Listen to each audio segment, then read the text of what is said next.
بسم اللہ الرحمن الرحیم، السلام علیکم۔ میں حسین اقبال ہوں، آپ میرا یوٹیوب چینل دیکھ رہے ہیں۔ تو جناب، جب 8 فروری 2024 کو پاکستان تحریک انصاف کے مینڈیٹ پہ ڈاکہ ڈالا گیا تھا اور 17 سیٹوں والے جو ہیں وہ حکومت پہ براجمان ہو کے بیٹھ گئے تھے، قبضہ کر کے بیٹھ گئے تھے، تب بھی یہ کہا تھا کہ جب آپ کی عمارت کی بنیاد ہی جھوٹ پہ کھڑی ہو تو وہ زیادہ دیر کھڑی نہیں رہ سکتی۔ آپ چاہے کبھی اچھے بچے بن کے یا چاہے کبھی ضدی بچے بن کے کہ جناب یا زور زبردستی سے منوا لیں یا منافقت کر کے اچھا بچہ بن کے جو ہے وہ لوگوں کو دکھائیں کہ جناب دیکھیں ہم تو بڑا کام کر رہے ہیں، ہمارا تو جو ہے وہ فوکس ہی صرف کام پہ ہے، یا پھر آپ ہوائی فائرنگ جس کو ساگڈار صاحب نے کہا تھا ویسے آپریشن کریں اور پھر بھی اپنی منوائیں کہ نہیں جناب ہم اب بیٹھ گئے ہیں تو اب ہم بیٹھ گئے ہیں، ہمیں اب یقین دلوا دیا گیا کہ ہم ہی ہیں۔ لیکن ایسی چیزیں شاید زیادہ چلتی نہیں ہیں، اور اب اگر یہ باتیں ہوں اور اگر پاکستان تحریک انصاف کا کوئی کارکن، ورکر یا رہنما اس طرح کی بات کرے کہ جناب دوبارہ اگر انتخابات ہوتے ہیں تو عمران خان صاحب باری لیں گے، تو شاید بات سمجھ آتی ہے۔ لیکن اگر عمران خان کا بدترین حریف کوئی وہ اس طرح کی بات کرے کہ اگر دوبارہ انتخابات ہوتے ہیں تو عمران خان صاحب جو ہیں ان کی باری آئے گی، تو یہ چھوٹی بات نہیں ہے۔ اور اس کے ساتھ ساتھ بات کریں گے اس ویڈیو میں کہ جو کچھ اب اس حکومت کو برداشت کرنا پڑ رہا ہے۔ اب پہلے تو صرف کل آپ نے دیکھا کہ امریکہ کی جانب سے اور امریکہ کی جو آنے والی انتظامیہ، مطلب ڈونلڈ ٹرمپ صاحب کی جو انتظامیہ ان کی جانب سے جس طرح کے ٹویٹ عمران خان صاحب کے حق میں آئے، ابھی تو وہی اس حکومت کو ہضم نہیں ہو رہے تھے، وہی ان کے گلے سے نیچے نہیں اتر رہے تھے، اٹکے ہوئے تھے ہڈی کی طرح۔ لیکن اب جو بائیڈن انتظامیہ ان کی جانب سے بھی اگر اس حکومت پہ وار کیے جائیں تو پھر حکومت کے لیے یقیناً مشکلات ہیں۔ اور پھر جیسے مشاہد حسین سید صاحب کا کل آپ کو شارٹ سنایا تھا اور انہوں نے کہا تھا کہ جناب اگر امریکہ سے کال آتی ہے تو پھر وہ کال صرف امریکہ تک نہیں ہوگی، پھر سعودی عرب اور یو اے ای کی جانب سے بھی ساتھ ساتھ پریشر آئے گا، اور وہ پریشر بھی آ گیا۔ اب جناب امریکہ کے بعد سعودی عرب اور متحدہ عرب امارات کی جانب سے بھی جو ہے وہ حکومت کو پریشر آنا شروع ہو گیا۔ وہ کیا خبر ہے؟ تو جناب سب سے پہلے شروع کرتے ہیں کہ خورشید شاہ صاحب جن کا پاکستان پیپلز پارٹی سے تعلق ہے، رہنما ہے پاکستان پیپلز پارٹی کے، کافی سینئر رہنما ہے اور اپوزیشن لیڈر بھی رہ چکے ہیں وہ ایک دور میں۔ آج وہ جناب ایک ٹی وی چینل پہ بیٹھے تھے اور انہوں نے گفتگو اس ٹی وی چینل پہ بیٹھ کے یہ کی کہ اگر اگلے 6 ماہ میں، سال میں یا 2 سال میں جب بھی انتخابات ہوتے ہیں تو عمران خان صاحب باری ضرور لیں گے۔ اب پیپلز پارٹی کا آپ نے دیکھا کہ کافی دنوں سے جو وہ راگ الاپ رہے ہیں وہ یہی الاپ رہے ہیں کہ جناب ہم حکومت کا حصہ نہیں ہیں، ہم صرف ان کو سپورٹ کر رہے ہیں۔ انٹرنیشنل پریشر کے ساتھ ساتھ اگر پاکستان کے اندر سے بھی حکومت کو اس طرح کی باتیں سننے کو مل رہی ہیں کہ دوبارہ 6 ماہ، سال تک انتخابات ہو سکتے ہیں، تو اس کا مطلب ہے حکومت جو ہے وہ اس کے گھبرانے کے دن جو ہیں وہ شروع ہو چکے ہیں، کاؤنٹ ڈاؤن سٹارٹ ہو چکا ہے۔ اور آج جس طرح انٹرنیٹ کی بندش کے اوپر بھی پاکستان پیپلز پارٹی نے بھی جو آئی ٹی منسٹر ہیں شہزاد فاطمہ، ان کو جس طرح آڑے ہاتھوں لیا اور ان سے جس طرح انہوں نے سوال و جواب کیے، اور جس طرح قادر پٹیل صاحب نے اور شازیہ مری نے صاحبہ نے ان سے باتیں کی، سوال سخت پوچھے، اس سے اندازہ ہوتا ہے کہ پیپلز پارٹی بھی اب شاید زیادہ دیر اس حکومت کا بوجھ نہیں اٹھا سکتی، لیکن ان کی بھی مجبوری ہے نا،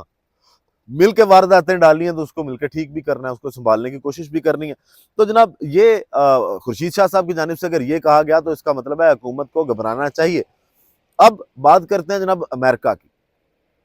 کل آپ نے دیکھا کہ رچرڈ گرینل کی جانب سے جس طرح ٹویٹ کیے گئے، اور پھر باقی جو فارمر کانگریس مین ہیں ان کی جانب سے بھی ٹویٹ کیے گئے، پھر جیو نیوز نے جو انگلی کی وہ انہوں نے امریکہ کی لیکن انڈائریکٹلی وہ انگلی حکومت کو ہو گئی، کہ ان کا دھیان چلا گیا، جو حکومت نہیں چاہتی تھی کہ یار عمران خان والا ٹاپک امریکہ کی طرف سے نہ آئے، ہم پریشر برداشت نہیں کر سکتے، وہ دھیان چلا گیا۔ جیو نیوز نے ان کو کہا کہ جناب ادھر بھی نظر پاؤ، ایک اے جناب عمران خان صاحب کے حق میں کوئی بات کریں، اور کل وہ سارا کچھ ہو گیا۔ تو جناب اب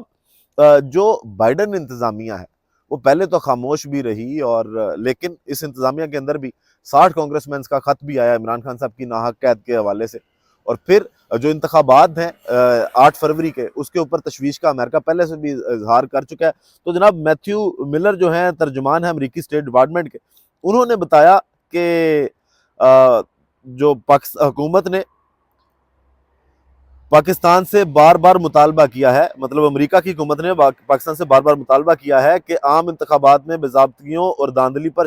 جو شفاف کارروائی ہے وہ کی جائے۔ جبکہ امریکن کانگریس میں جو ٹام سوزی ہیں ٹام سوازی انہوں نے اکتوبر کے اندر پاکستان کا دورہ کرنا تھا، لیکن انہوں نے ابھی تک نہیں کیا۔ انہوں نے بڑا اہم نقطہ اٹھایا اور انہوں نے کانفرنس میں کہا کہ پاکستان میں جاری انسانی حقوق کی پامالیوں کا ذکر کیا۔ پاکستان کے حالات پر امریکہ سے بار بار آوازیں آنا کیا اس حکومت کے لیے خطرہ نہیں ہے کہ جناب پہلے آپ جو ہے وہ ٹرمپ انتظامیہ کے ساتھ بھی پنگا لے چکے ہیں، اور ابھی بائیڈن انتظامیہ بھی آپ سے الیکشن پہ بھی جو ہے وہ جواب مانگ رہی ہے، اور اس کے ساتھ ساتھ جو انسانی حقوق کی پامالی کی جا رہی ہے، کیونکہ جب یہ احتجاج بھی کیا گیا تھا تب بھی یہی کہا گیا تھا امریکہ کی جانب سے بھی کہ پرامن طریقے سے ان چیزوں کو ڈیل کریں، اور پھر جس طرح آپ نے ڈیل کیا، جس کو آپ چھپانے کی کوشش کر رہے ہیں، وہ کب تک چھپا لیں گے؟ زیادہ دیر یہ چیزیں جو ہیں وہ نہیں رکتی۔ تو جناب یہ امریکہ کا رد عمل انتخابات پہ عمران خان صاحب کی رہائی کے حوالے سے اور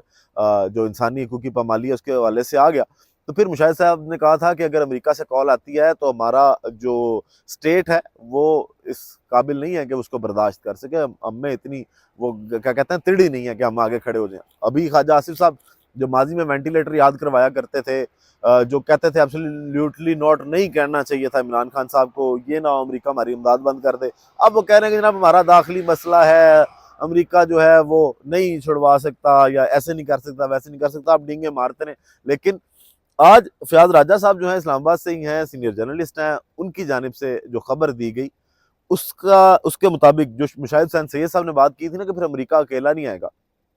پھر وہ کال سعودی عرب بھی جائے گی، وہ کال یو اے ای بھی جائے گی۔ تو آج جناب سعودی عرب اور یو اے ای کے حوالے سے فیاض راجہ صاحب نے کہا کہ جناب سفارتی ذرائع جو ان کے ہیں وہ کلیم یہ کرتے ہیں کہ سعودی عرب اور دبئی کی جانب سے پاکستان کی حکومت کو کہا گیا ہے کہ جناب آپ عمران خان کے حوالے سے آپ کے جو معاملات ہیں ان کو ٹھیک کریں۔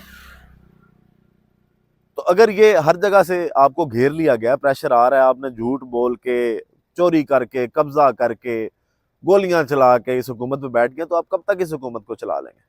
پھر اسی حوالے سے ایک اور خبر کہ جناب آج اسپیکر ایاز صادق صاحب جو ہیں ان کے چیمبر میں ملاقات ہوئی، اور ملاقات تھی جناب سعودی جو مجلس شورا ہے ان کے چیئرمین ڈاکٹر عبداللہ صاحب، ان کی ملاقات ہوئی سابق سپیکرز کے ساتھ، جس میں اسد قیصر صاحب تھے، جس میں راجہ پرویز اشرف صاحب تھے۔ وہاں پہ اسد قیصر صاحب نے ان سے ملاقات کی، اور عمران خان صاحب کی جانب سے محمد بن سلمان جو ولی عہد ہیں سعودی عرب کے، اور اس کے ساتھ ساتھ جو سعودیہ کی عوام ہے ان کے لیے عمران خان صاحب کی نیک خواہشات جو ہیں ان کا پیغام پہنچایا۔ تو اگر یہ رابطے اس طرف سے سیٹ ہو رہے ہیں نا، اندر سے بھی پاکستان پیپلز پارٹی جو ہے وہ بھی اب زیادہ دیر، اب نثار کھوڑو صاحب نے کچھ دن پہلے کہا تھا کہ ہم نے عمران خان صاحب کو تب بھی پیغام بھیجا تھا جب الیکشن ہوئے تھے، لیکن اگر انہوں نے انکار کیا تو ہم نے حکومت تو بنانی تھی۔ اب بھی پیپل پارٹی جو ہے وہ اس حکومت سے جان چھڑوا رہی ہے، اور ساتھ ساتھ امریکہ کے ساتھ باقی ممالک جو پاکستان کے ساتھ جن کے بڑے سفارتی اثرات ہیں، آپ اس چیز سے ڈینائی نہیں کر سکتے کہ سعودیہ کا یا یو اے ای کا یا امریکہ کے پاکستان کے ساتھ کوئی جناب اثرات نہیں ہوں گے سفارتی، اگر آپ ان کی بات نہیں مانیں گے۔ تو یہ ساری چیزیں بنیادی انسانی حقوق کی اگر بات کی جا رہی ہے، حالانکہ عمران خان صاحب کو شاید کسی کی بیرونی سپورٹ کی بھی ضرورت نہیں ہے، کیونکہ پاکستان کی عوام ان کے ساتھ ہے۔ تو حکومت کو شاید اب بھی عقل کے ناخن لینے چاہیے، پھر وہ سزاؤں والا اور عمران خان صاحب کو مزید اندر رکھنے کے خواب اب نہیں دیکھنے چاہیے، سرنڈر حکومت کو کر دینا چاہیے۔ ویڈیو کا اختتام کرتے ہیں اسی دعا کے ساتھ کہ اللہ تعالیٰ پاکستان پر اپنی رحمت نازل کرے۔ پاکستان زندہ باد۔